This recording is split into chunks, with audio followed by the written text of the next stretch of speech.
শেখ হাসিনার ব্যাপারে বিষয়টা হচ্ছে যে আহ, আমরা তো চেয়েছি যে তাকে ফেরত পাঠানো, যেহেতু উনি একজন কনভিক্টেড, যেহেতু সর্বোচ্চ বিচারিক সংস্থা তাকে একটি শাস্তি দিয়েছে। আহ, কিন্তু আমরা ইতিবাচক কোনো সাড়া এখন পর্যন্ত পাইনি। এটা নিয়ে আমার মনে হয় স্পেকুলেট না করাই ভালো। আহ, দেখা যাক কি হয়। আমরা তো চেয়েছি খুব এ ধরনের ঘটনায় তো ঝট করে একদিনে 7 দিনে কোনো আহ, পরিবর্তন ঘটে না। আমরা অপেক্ষা করবো, দেখি কি ভারতীয় কর্তৃপক্ষ থেকে কি পাওয়া যায় রিয়াকশন। একটা রিয়াকশন আমরা দেখেছি, সেটা হলো তারা পরীক্ষা নিরীক্ষা করে দেখছে, এরকম একটা কথা আসছে আমাদের কাছে। দেখুক, তারা পরীক্ষা নিরীক্ষা করে দেখুক। এটি তারিক সাহেব কখন আসবেন এ সম্বন্ধে আমার কাছে কোনো তথ্য নেই।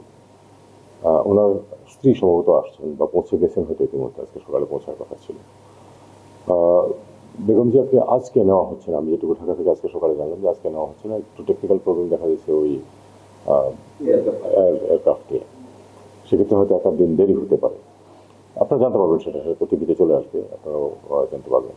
আরাকান আর্মির সাথে আমাদের দ্বিপাক্ষিক আলোচনা সম্ভব নয়, এই জন্য যে তারা একটা নন স্টেট অ্যাক্টর। আমরা স্টেট হিসাবে তাদের সাথে ওইভাবে দ্বিপাক্ষিক আলোচনা যেমন আমরা মিয়ানমারের কর্তৃপক্ষ বা থাইল্যান্ড বা ভারতের সাথে করতে পারি, সেটা তাদের সাথে করতে পারি না।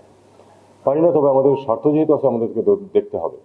আম, এটাতে কিছু আপনাদেরকে বলি, সবকিছু তো আর প্রকাশ করা যায় না, কিন্তু আহ, এই ঘটনা যাতে কমে বা আদৌ না ঘটে সেজন্য কিছু পদক্ষেপ নেওয়া হচ্ছে। দেখা যাক কিভাবে কাজ করে।